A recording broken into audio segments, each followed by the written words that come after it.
¿Quiénes son los padres apostólicos? La denominación de padres apostólicos fue introducida por primera vez en el siglo XVII, por el patrólogo J. B. Cotelier, y se utiliza para agrupar a los autores de los escritos más antiguos, posteriores al Nuevo Testamento, que pertenecen a la generación inmediata a los apóstoles, finales del siglo I y mediados del siglo II.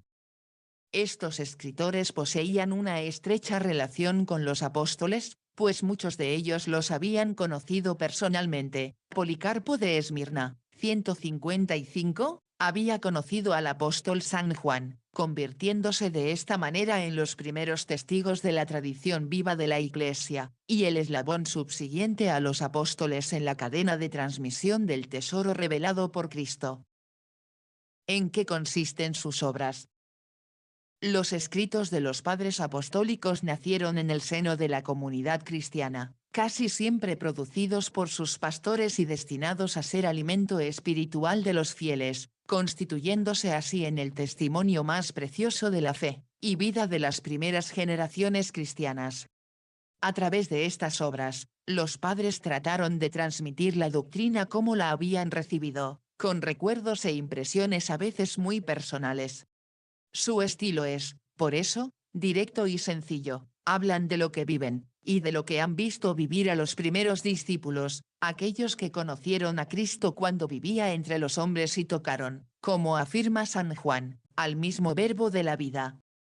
En estas obras predominan los temas más bien morales, disciplinarios o culturales, procurando fomentar en los lectores el nuevo estilo de vida que Cristo enseñó a los apóstoles, pero no existiendo en ellas la pretensión de exponer de manera ordenada o sistemática la doctrina cristiana. Sin embargo, en ellos se insinúan algunas de las que habrían de ser líneas fundamentales del pensamiento cristiano. La Iglesia fundada sobre la tradición de los apóstoles, claramente diferenciada del judaísmo, y con cierta organización cultural y administrativa. El valor redentor de la encarnación y muerte de Cristo, Hijo de Dios. El bautismo y la Eucaristía como sacramentos fundamentales. Si bien estos escritos proceden de áreas geográficamente alejadas, pertenecen a géneros diferentes y tratan de temas distintos, presentan, en general, una doctrina cristológica uniforme. A continuación se citan las características generales de algunos de los escritos agrupados por esta categorización. La Didaque, o Doctrina de los 12 Apóstoles, documento anónimo que consiste principalmente en un manual de normas morales y organización interna. La Carta a los Corintios de Clemente Romano, es una intervención de la Iglesia de Roma en la crisis de otra comunidad, apoyando la estructuración jerárquica en el principio de la sucesión apostólica. Las cartas de San Ignacio de Antioquía atestiguan la solidaridad entre las iglesias y la corresponsabilidad de un obispo frente al cisma y la herejía. La carta de Bernabé, escrito anónimo que constituye un tratado sobre la interpretación cristiana del Antiguo Testamento y está dirigido a cristianos atraídos por el judaísmo. El pastor de Hermas, es un libro anónimo de carácter apocalíptico, revelación, con un mensaje de penitencia para la Iglesia. La carta a los filipenses de Policarpo de Esmirna, en ella se insiste en que Cristo fue realmente hombre y realmente murió, que hay que obedecer a la jerarquía de la Iglesia, que hay que practicar la limosna y que hay que orar por las autoridades civiles. Situación de la Iglesia. La Iglesia estaba por ese entonces recién nacida y, aunque desde el principio tuvo que sufrir contradicciones, basta leer el libro de los Hechos de los Apóstoles, el Señor no permitió que la asaltaran, en esa época tan joven, grandes herejías como las que surgirían más tarde, como escribe Hegesipo, antiguo historiador de la Iglesia del siglo II, solo cuando el sagrado coro de los apóstoles hubo terminado su vida, y había pasado la generación de los que habían tenido la suerte de escuchar con sus propios oídos a la sabiduría divina, entonces fue cuando empezó el ataque de errores impíos, por obra del extravío de los maestros de doctrinas extrañas. En esa época comenzaba la lucha de varios siglos del Imperio Romano contra los cristianos, pero también el atractivo cada vez mayor del Evangelio para los habitantes de ese imperio, al ver el ejemplo heroico de muchos cristianos que se dejaban matar antes de claudicar de su fe. ¿Qué razón tuvo Tertuliano al decir: la sangre de los mártires es semilla de cristianos? San Clemente Romano, 97. San Ireneo de León, atestigua que Clemente no solo había visto a los apóstoles, sino que también había mantenido contacto con ellos, asegurando, además, que la predicación apostólica resonaba en sus oídos, y la tradición se encontraba delante de sus ojos. Clemente nació en Roma y allí fue bautizado, sobresalió en el estudio de las letras, especialmente en griego. Vivió en la segunda mitad del primer siglo, gobernando la diócesis de Roma como cuarto obispo entre los años 88 y 97. Sus predecesores fueron Pedro, 25, 67, Lino, 67, 76, y Cleto, 76, 88. Escribe como portavoz autorizado del grupo de obispos y diáconos que gobiernan colegialmente la Iglesia de Roma. El Liber Pontificalis transmite hasta nuestros días las características de su pontificado. Clemente gobernó la Iglesia durante 9 años. Reorganizó la comunidad de Roma, dividiendo la ciudad en 7 sectores, encomendados a 7 diáconos. Mandó redactar con cuidado las actas de los mártires. Se puede mencionar como legado el restablecimiento del uso de la confirmación según el rito de San Pedro y el comienzo de la utilización de la palabra amén en las ceremonias religiosas. La autoridad y el prestigio de este obispo de Roma eran tales que se le atribuyeron varios escritos, pero su única obra segura es la carta a los Corintios. Eusebio de Cesarea, 340, el gran archivero de los orígenes cristianos, la presenta con estas palabras: nos ha llegado una carta de Clemente, reconocida como auténtica, grande y admirable. Fue escrita por él, de parte de la Iglesia de Roma, a la Iglesia de Corinto. Sabemos que desde hace mucho tiempo y todavía hoy es leída públicamente durante la reunión de los fieles. La carta a los Corintios fue escrita por Clemente antes del año 100, entre los años 96 y 98, esto es a fines del gobierno del emperador Domiciano y principios del de Nerva.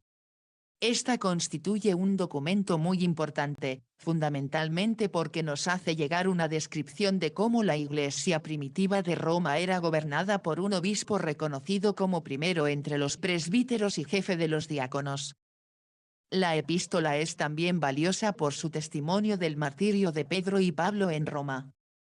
El sentido final de esta obra es la unidad del cuerpo de Cristo por medio de la obediencia, y a pesar de la distancia que hay entre Roma y Corinto, la carta manifiesta autoridad. El autor se sabe escuchado, siendo el estilo de Clemente uno de los primeros indicios de que la comunidad cristiana ortodoxa había tenido maestros y guías en sus comienzos. Además de esta, como se mencionó anteriormente, existen bajo el nombre de Clemente otros escritos, una segunda carta a los Corintios, 2 cartas a las vírgenes, y diversos escritos homiléticos y narrativos, homilías y recogniciones clementinas, que pretenden presentar la predicación y los pasos dados por Clemente. Pero todos estos escritos, de carácter y valor muy desigual, no pueden considerarse como auténticos y pertenecen a diversas épocas posteriores a la de San Clemente. La carta a los Corintios. Al inicio del texto, escrito en griego, Clemente se lamenta por el hecho que las imprevistas calamidades, acaecidas una después de otra, capítulo 1, le hayan impedido una intervención más inmediata. Estas adversidades se deben a la persecución de los cristianos por parte del emperador Domiciano, por ello, la fecha de composición de la carta se debe remontar luego de la muerte del emperador y al finalizar dicha persecución. La intervención de Clemente era solicitada por los graves problemas por los que atravesaba la Iglesia de Corinto. Los presbíteros de la comunidad habían sido depuestos por algunos jóvenes contestadores. La penosa situación es recordada, una vez más, por San Ireneo, que escribe, bajo Clemente, al surgir un gran choque entre los hermanos de Corinto, la Iglesia de Roma envió a los corintios una carta importantísima para reconciliarles en la paz, renovar su fe y anunciar la tradición, que desde hace poco tiempo ella había recibido de los apóstoles. La obra consta de 2 partes, en la primera da exhortaciones de carácter general, a la humildad, a la caridad, a la obediencia, etc. En la segunda parte se ocupa de los conflictos entre los cristianos de Corinto, y finalmente una conclusión en la que expresa su ansia de un feliz desenlace. Es posible destacar varios puntos de la epístola. Se observa el primado de Roma, en el intento de la Iglesia de Roma de proceder como conciliadora y mediadora, reivindicando su autoridad sobre las demás iglesias. Los superiores eclesiásticos son llamados obispos y diáconos, en algunos pasajes se les llaman presbíteros, los cuales no pueden ser destituidos por la comunidad, puesto que han sido instituidos por los apóstoles en nombre de Cristo. Es importante el capítulo 5, que nos da un testimonio de San Pedro en Roma y del viaje de San Pablo a Roma, además del martirio de ambos apóstoles. El capítulo 20 habla de la armonía y del orden de la creación. Los capítulos 25 y 26 hablan de la resurrección de los muertos, tema importantísimo, puesto que este era atacado por los paganos. En el capítulo 25 se hace referencia a la leyenda del ave fénix, resucitado de sus cenizas, como símbolo de resurrección. Somos una porción santa, exhorta, hagamos, por tanto, todo lo que exige la santidad, capítulo 30, 1. En particular, el obispo de Roma recuerda que el mismo Señor estableció dónde y por quién quiere que los servicios litúrgicos sean realizados para que todo, cumplido santamente y con su beneplácito, sea aceptable a su voluntad. Clemente continúa expresando, porque el sumo sacerdote tiene sus peculiares funciones asignadas a él, los levitas tienen encomendados sus propios servicios, mientras que el laico está sometido a los preceptos del laico, capítulo 40, 1, 5. Aquí se observa que a finales del siglo I, aparece por primera vez en la literatura cristiana el término laicos, que significa miembro del laos, es decir, del pueblo de Dios. Por lo que se refiere a los jefes de las comunidades, Clemente explicita claramente la doctrina de la sucesión apostólica. Las normas que la regulan se derivan, en última instancia, del mismo Dios. El Padre ha enviado a Jesucristo, quien a su vez ha enviado a los apóstoles, estos luego mandaron a los primeros jefes de las comunidades y establecieron que a ellos les sucedieran otros hombres dignos. Por tanto, todo procede ordenadamente de la voluntad de Dios, capítulo 42. Con estas palabras, con estas frases, San Clemente subraya que la Iglesia tiene una estructura sacramental y no una estructura política. La acción de Dios que sale a nuestro encuentro en la liturgia precede a nuestras decisiones e ideas. La Iglesia es sobre todo don de Dios y no una criatura nuestra, y por ello esta estructura sacramental no garantiza solo el ordenamiento común, sino también la precedencia del don de Dios, del que todos tenemos necesidad.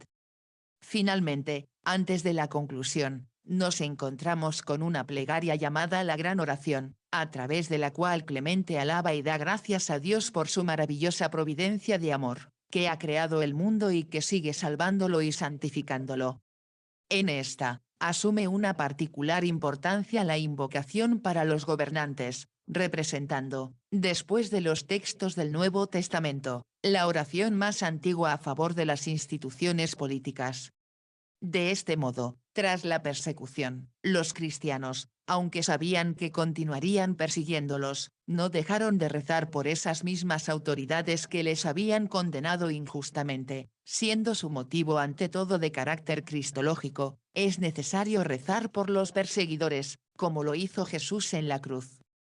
Pero esta oración tiene también una enseñanza que orienta, a través de los siglos, la actitud de los cristianos ante la política y el Estado. Al rezar por las autoridades, Clemente reconoce la legitimidad de las instituciones políticas en el orden establecido por Dios. Al mismo tiempo, manifiesta la preocupación por que las autoridades sean dóciles a Dios y ejerzan el poder que Dios les ha dado con paz, mansedumbre y piedad. Capítulo 61, 2. De este modo, la carta de Clemente afronta numerosos temas de perenne actualidad. Es aún más significativa, pues representa desde el siglo I, la solicitud de la Iglesia de Roma, que preside en la caridad a todas las demás iglesias. Con el mismo espíritu, elevemos también nosotros las invocaciones de la gran oración, allí donde el obispo de Roma asume la voz del mundo entero. Sí, Señor, haz que resplandezca en nosotros tu rostro con el bien de la paz, protégenos con tu mano poderosa. Nosotros te damos gracias, a través del sumo sacerdote y guía de nuestras almas, Jesucristo, por medio del cual sea gloria y alabanza a ti, ahora, y de generación en generación, por los siglos de los siglos. Amén. Capítulo 60 y capítulo 61. El autor de la carta no se menciona a sí mismo, sino a la Iglesia de Dios que mora en Roma. Habla siempre de nosotros, no cabe duda que ese nosotros es un plural majestático. Está clarísimo que, por su unidad, la obra está compuesta por una sola persona, quizás intuyó que sería leída y de dominio público. Al igual que la Didache fue leída, durante los primeros siglos, en la asamblea litúrgica. ¿Cuál fue el final de la vida de San Clemente? Nada dicen los más antiguos escritores eclesiásticos sobre su muerte, aunque el Martyrium Sancti Clementis, redactado entre los siglos IV y VI, refiere que murió mártir. Parece ser que, por orden de Trajano, fue desterrado al Quersoneso Traqueo, en la actual península de Crimea, situada en Europa, al sur de Rusia, entre los mares Negro y Azov. Allí 2000 cristianos, también desterrados, trabajaban con él en las canteras de mármol. San Clemente empezó a consolarlos y todos acudían a él: ruega por nosotros, Clemente, para que seamos dignos de las promesas de Cristo, y él les decía: no por mis méritos me ha enviado a vosotros el Señor, sino por los vuestros, para hacerme también a mí partícipe de vuestras coronas. Las actas antiguas añaden que allá en Crimea, convirtió a muchísimos paganos y los bautizó. Los obreros de la cantera sufrían mucho por la sed, ya que la fuente de agua más cercana estaba a unos 10 kilómetros de distancia, pero el santo oró con fe, y apareció muy cerca de allí una fuente de agua cristalina. Esto le dio más fama de santidad, y le permitió conseguir muchas conversiones más. Más tarde, sigue la tradición, un día las autoridades le exigieron que adorara a Júpiter, él dijo que no adoraba sino al verdadero Dios, y entonces fue arrojado al Mar Negro, y para que los cristianos no pudieran venerar su cadáver, le habrían atado una pesada ancla al cuello, pero una gran ola devolvió su cadáver a la orilla. Los santos eslavos, Cirilo y Metodio, en el pontificado de Nicolás I, 858-867, trasladaron el cuerpo del mártir desde Quersoneso a Roma, y lo colocaron bajo el altar del templo a él dedicado, Basílica de San Clemente Romano, uno de los templos más antiguos de Roma, situado entre el Monte Celio y el Esquilino. Conmemoración. El aniversario de su dedicación al culto cristiano es el 23 de noviembre, fiesta que figura en el Santo Oral,